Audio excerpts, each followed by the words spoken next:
저희 매달 하는 회사 세미나 꼭 들어오세요. 거기에서는 정말로 지금 시장 뷰에 대해서 네. 데이터를 근거해서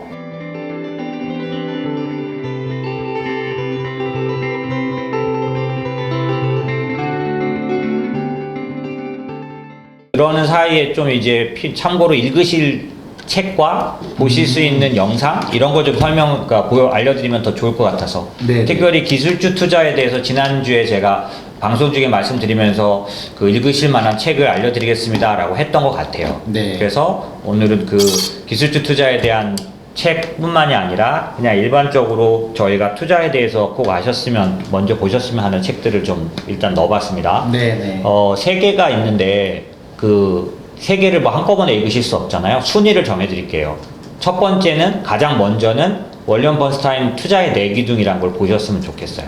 그래서 3개 너무 많다. 그럼 이거 하나라도 보시면 좋을 것 같아요. 여기 요거요? 네. 네. 제가 예전에 너무 재밌게 봤고 꼭 필요하다고 생각이 돼서 이렇게 한번 인터넷 딱 뒤졌더니 바로 나오더라고요. 네. 뭐냐면은 4개의 기둥이잖아요. 네. 그래서 첫 번째 기둥은 투자 이론이에요.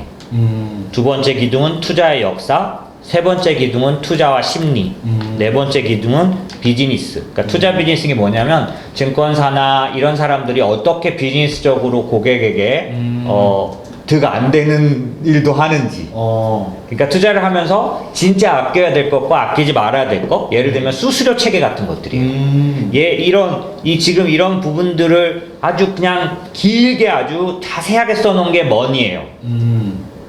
토니 로빈스죠 아마. 네, 그분이 네. 그분이 쓴 머니라는 두꺼운 책이 지금 벌써 2권 나왔을걸요. 네, 네. 근데 그 책을 보셔도 좋은데 이거는 그거에 대한 어떤 요약과 같이 짧으면서 저희 그런 거 좋아해요. 내용은 그대로 들어있어요. 네. 제가 가장 먼저 추천드리는 거 투자의 대기둥. 드디어 왜냐면은 대표님의 추천서를. 네, 왜냐면 사실은 저는 제가 방송을 이렇게 말씀을 드리면 이거 말씀드리고 싶은 거예요.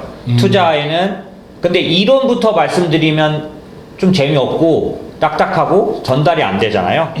그러니까 지금 있는 시장에서 일어나는 일들로 오늘도 아까 보니까 인사하시면서 이렇게 올라간 장이 언제까지 계속되나요?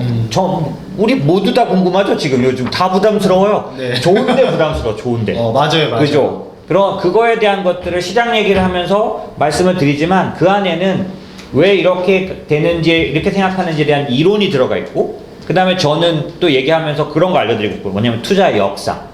그게 뭐냐면 오늘 알려드릴 다큐 그 영상에도 최근에 제가 재밌게 본 다큐 중에 혼돈의 중앙은행 EBS 다큐예요. 지금 유튜브에 찾아보시면 바로 찾으실 수 있어요. 네, 네. 3편짜리고 내용을 잘 만들질 않았는데 안에 그 볼만한 그런 부분들은 굉장히 많아요. 그래서 그런 거 그게 뭐냐면 역사요. 중앙은행의 역사, 패드, FOMC 그 패드의 역사 같은 것들을 알면 사실 지금은요 중앙은행 좀 잘 알아야죠. 투자 역사에서는 사실은 저는 중앙은행 얘기를 정말 그 얘기하는 중에 많이 말하는 사람이에요. 왜 그런 줄 아세요? 저는 그 중앙은행의 그 의장부터 해서 그 지금 미국 중앙은행에 뽑히는 그 의원들이 있어요. 네네. 거기는 독특한 제도에서 뭐 이렇게 금리 같은 거를 투표할 때 그 들어갈 수 있는 권리가 있는 사람이 있고 그 다음에 선출된 사람이 있고 그런데 이런 사람들이 미국 전체에서 가장 최고로 인정받는 금융 전문가예요. 수십 년을 그쪽에서 일한 사람이라고 인정받은 거죠.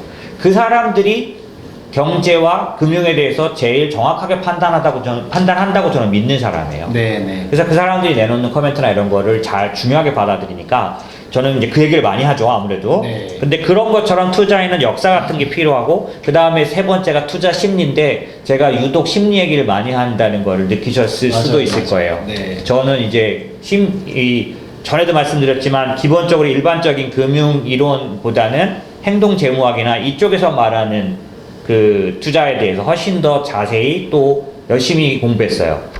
그리고 제가 실무를 했기 때문에 그렇다고 실감을 너무나 많이 했고요.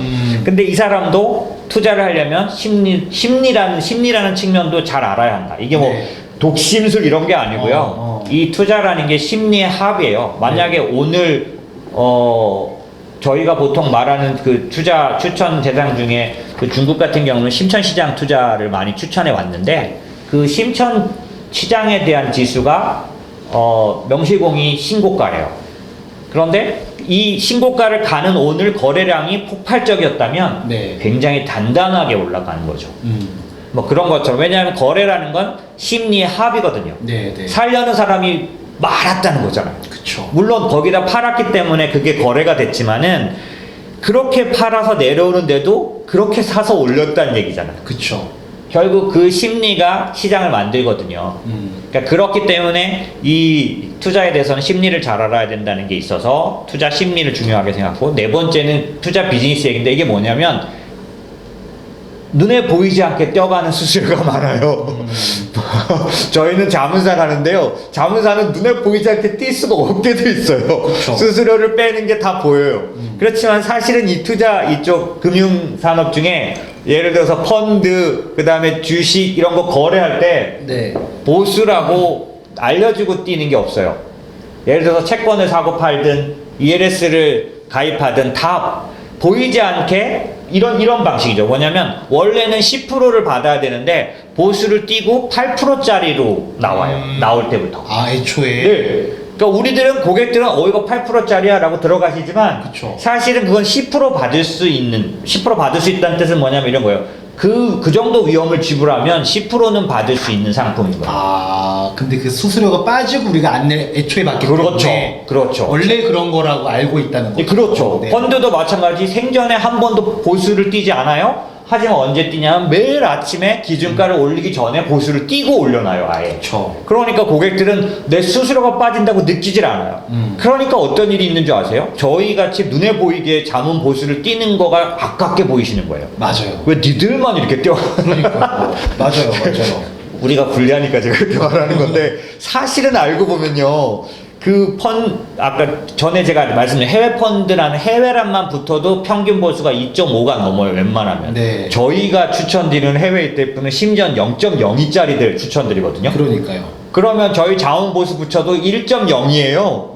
2.5보다 최소한 1.23이 싼데도 저희한테는 꼬박꼬박 뛰어간다고 느끼시는 거죠. 그러니까 다 눈에 보이니까. 그쵸, 그쵸. 네. 그러니까 제가 볼 때는, 이게 왜 이런 얘기가 나왔는지 모르겠는데, 그동안 쌓인 게 있으셨던 거죠. 제가 말씀드리고 싶은 건 투자 비즈니스 부분은 그런 거를 알려주는 거예요. 이면에 있는 사실들. 네. 저희는 그러면 자문사 뭘 할까요? 자원보수를 꼬박꼬박 떼야 되니까 저희는 어떤 거에 목숨 걸었냐면 가장 싸게 거래하는 법에 그쵸. 목숨을 걸었어요. 네. 그래서 저희는 ETF만 그렇게 추천하는 거예요. 왜? 펀드는 무조건 보수가 붙는데 ETF는 10분의 1로도 할 수 있으니까. 그쵸. 그죠? 그래서 저희는 이 투자 비즈니스라는 거에 대해서는 얘기하면 얼마든지 많은 얘기를 할 수 있는. 그쵸. 예, 제가 뭐 현역에 있지 않잖아요. 네. 나와서 하고 있는데 그렇다고 뭐 현역에 있는 사람들이 나쁘다 이런 뜻이 아니라, 그런 보이지 않는 아껴야 될 돈들을 아끼고, 네. 예, 보이지 않는 위험들을 말해주는 것들이 이 투자 비즈니스예요. 그래서 머니라는 책도 시간이 되시면 보시면 좋겠다 생각은 들고요. 네. 이 투자의 내기둥을 제일 먼저 추천드리고요. 나머지 것 중에 장기 투자 바이블이라는 거는 이 제레미 시겔이라는 하버드 교수, 이 사람은 주식에 대해서 지금 제가 얘기하고 있는 장기 투자에 대한 어떤 베이직한 얘기들을 하는 거라서 이것도 시간차를 두고 보셨으면 좋겠어요. 순서는 투자의 내기둥이 첫 번째, 두 번째가 투자의 법칙. 그래도 좀 시간이 되시면 장기 투자 바이블. 투자의 법칙, 찰스 앨리스는 정말 유명한 실무자 출신의 사람이고요. 투자 구루라고 불리는 사람이고, 이 사람이 지금 투자의 법칙에서 말하는 얘기는 뭐냐면 되게 제가 동감하는 얘기예요. 뭐냐면 당신들은 개인 투자자인 당신들은 기관 투자자를 이길 수 없다. 결론은 그거예요. 맞아요. 근데 참 우리가 그런 얘기 들어서 알고 있으면서도 네. 왠지 잘하면 내가 이길 것 같은 생각이 들기 때문에 요즘은 이기고 있어요, 진짜. 네. 요즘은 이기고 있어요. 제가 그 얘기 해드릴까요? 너무 재밌는데, 요즘은 기관 투자자 어떻게 되냐면 진짜 포트폴리오로 막 위험 대비 막 그러니까 분산해서 넣어요. 근데 조금 이따 얘기 나오겠지만은, 제가 지난주에 말씀드렸던 것 중에 이 얘기 기억나시나요?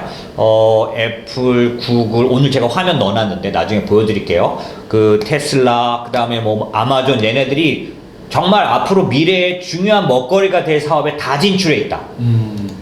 이 얘기 제가 드린 적 있어요. 그쵸? 지난주에. 네, 맞아요. 그러다 보니까요, 분산을 투자한 기관 투자자보다 아마존을 그냥 퍽 사버린 사람이 그냥 확 수익이 더 높아버리는 거예요. 그러니까 분산 투자고 뭐고 없고, 그게 뭐냐면 빅5, 빅7이 S&P 전체에서 35%, 40%를 차지해요. S&P를 지금 뭐가 이끌고 있냐면 기술주. 그것도 빅5들이 이끌고 있는 거죠. 근데 네. 왜 빅5가 이끄냐면 말씀드렸잖아요. 빅5는 지금 유망한 산업들에 다 들어가 있어요. 조금 있다가 빅5를 투자하는 방법 설명을 드릴 건데, 그러다 보니까 그냥 자기가 하나를 찍었을 때 그 수익률이 여러 개 분산 투자한 건 웃을 만큼 나는 거죠. 이 책은 정말 기술주 시대에 대해서 만약에 지난주 설명이 굉장히 흥미로우신 분이 계셨다면 네. 이 중에서 적어도 한 권 정도는 보시면 좋겠다 생각이 듭니다. 오늘 화면 캡처할 게 많네요, 여러분들. 네. 사실은 네. 이 4차 산업이나 이런 거에 대한 책은 너무너무 많이 쏟아져 나왔지만 네. 이 책들은 제가 보고서 걸른 책들이니까 그렇게 지루하거나 그렇게 그 구태연한 얘기들이 채워져 있지는 않습니다. 그래서 첫 번째 가운데 있는 플랫폼 레볼루션은 뭐냐면, 실제로 전 세계의 모든 성장하는 기업은 구조적으로 플랫폼 산업, 플랫폼 기업인 경우가 대부분이에요. 네. 그러니까 플랫폼 비즈니스에 대해서 이해하시는 게 필요합니다. 향후에 우리가 간단히 설명드려볼까요? 애플의 플랫폼 있나요? 아마존의 플랫폼 있나요? 구글의 플랫폼 있나요? 테슬라의 플랫폼 있나요? 다 있습니다. 다 플랫폼으로 돈을 버는. 우버 플랫폼 있나요? 있습니다. 그 자기네들이 우버라는 그 플랫폼을 만들어서 그 안에서 서로 거래하는 거잖아요. 그쵸. 직거래 장터. 그쵸? 에어비앤비도 마찬가지. 네, 다 플랫폼을 갖고 네. 성장한 거죠. 플랫폼을 갖고 성장하면 지난주 설명한 대로 보면 왜 빨리 성장하고 왜 1조를 빨리 가고 왜 PER을 높게 줘야 하나요? 맞습니다. 플랫폼 만드는데 자본이 엄청 들어가지가 않아요. 그죠? 사람을 연결하는 개념이니까. 그쵸. 덜 자본을 넣고 이익을 뽑으니까 어때요? PER을 높게 줘야 되고, 그 다음에 자본이 적게 들어가니까 코로나가 빵 왔을 때도 흔들거리지 않아요. 뭐 들어간 게 있어야 타격을 입지. 그쵸. 그죠? 그런 거 하면 오히려 이런 산업이 되다 보니까 코로나 때 더 수혜가 되는 네. 그런 게 되고, 말씀드린 것처럼 재고가 없고 그러다 보니까 현금이 쌓여 있어요. 그죠? 현금이 쌓여 있으니까 또 어떤 일을 할 수 있어요? 최근에도 지금 M&A 계속 발표나는 거 아시나요? 거대 M&A들. 우버가 입지가 흔들리고 있잖아요. 코로나 때문에 사람들이 이걸 안 타잖아요. 그 우버라는 게 뭐라 그러죠? 그거 공유차잖아요. 네. 근데 이걸 안 타는 거예요. 마스크 쓰고라도 안 타잖아요. 그럼 얘들이 이번에 그 회사, 그 가장 큰 배달 회사랑 합병을 해버렸잖아요. 이런 식으로 합병이 가능하려면 뭐가 있어야 돼요?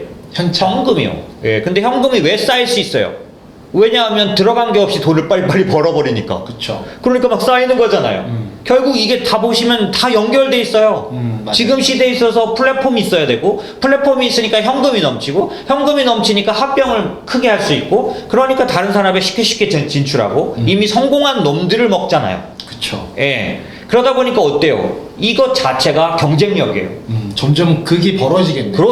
그렇죠. 그렇기 때문에 지금 말씀드린 것처럼 우리가 지금 앞으로 볼 기업들은 이런 특징들을 다 갖고 있는 데들이라는 거죠. 네. 그래서 플랫폼 비즈니스를 이해하셔야 되고, 이런 성장은 기하급수 성장이라고 합니다. 그래서 저희는 뭐라고 부르느냐? 기하급수 기업이라고 불러요.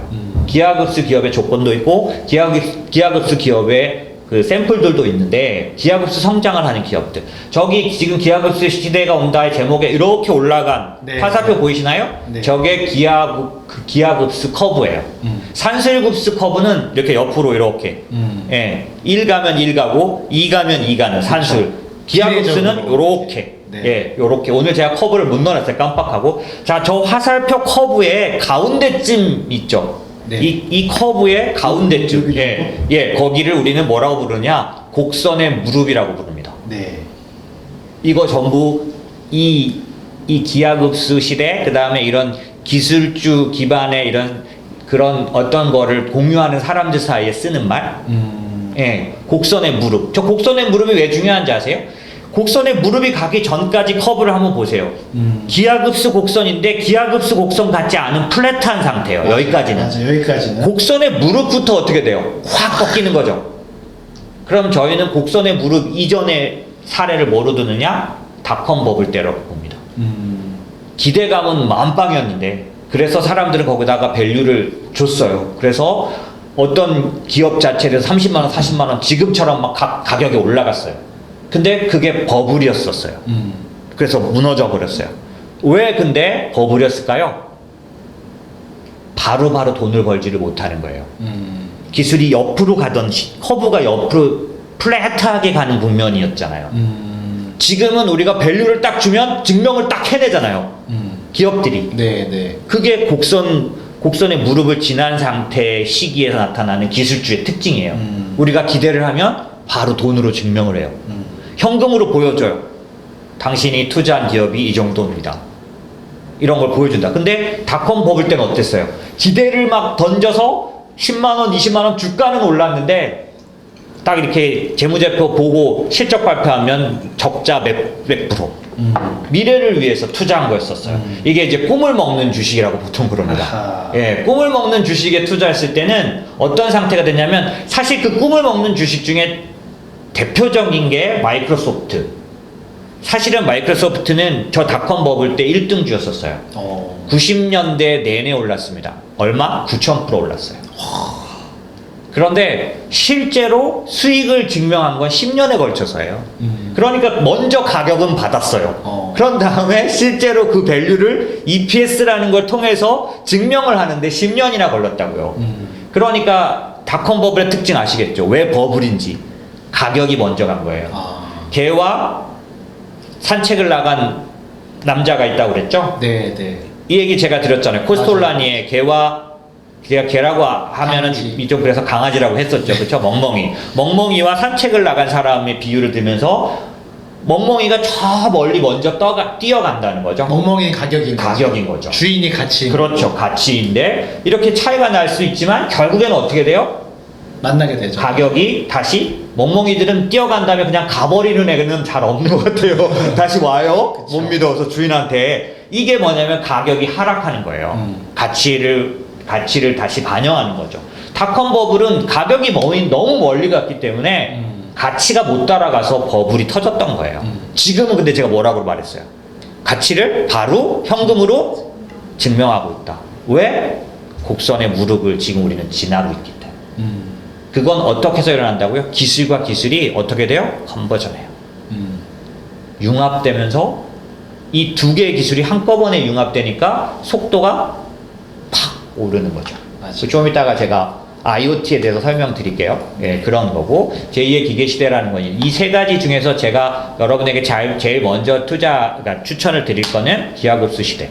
그 다음에 플랫폼, 그 다음에 제2의 기계 시대. 순서대로 보시면 되겠네요. 혹시 바쁘시면 기하급수 시대부터 보시면 좋을 것 같습니다. 이번에는 이제 다큐멘터리, 그러니까 영상으로 공부하시는 거예요. 네. 저는 뭔가를 공부하려고 하는데 책은 안 읽히는 때가 있더라고요. 저녁 때 같은 때나 뭐 이렇게 퇴근하거나 뭐 이럴 때. 요새 주무시면서도 유튜브 보시는 분들이 네. 많으시거든요. 그런데 영상으로 공부하는 거는 그렇게 머리가 지쳐 있어도 되더라고요. 네. 이게 영상으로 본다는 건 다른 것 같아요. 맞아요. 그래서 좀 책으로 안 되시거나 책으로 지치시거나 이러실 때는 영상으로 공부하시면 좋겠는데 영상으로 공부하는 방법은 유튜브에서 그러니까 내가 봐야 될 그런 목록을 먼저 뽑으신 다음에 네. 그걸 유튜브에서 찾아 놓으시고 그 다음에 그거를 차례대로 보시는 거예요. 근데 그 중에 이제 그 금융 경제 다큐멘터리들이 굉장히 유튜브에 많이 올라와 있어요. 네, 사실은. 네. 그래서 좀 전에 말씀드린 것처럼 자본주의 저 왼쪽에 있죠. 네. 월스트리트, 뭐 돈의 힘, 뭐 이런 것들, 네. 대국 굴기 이런 것들은 막 10회짜리, 15회짜리니까 네. 그걸 딱 보시면서 그냥 질리실 수도 있어요. 맞아요. 예, 그렇지만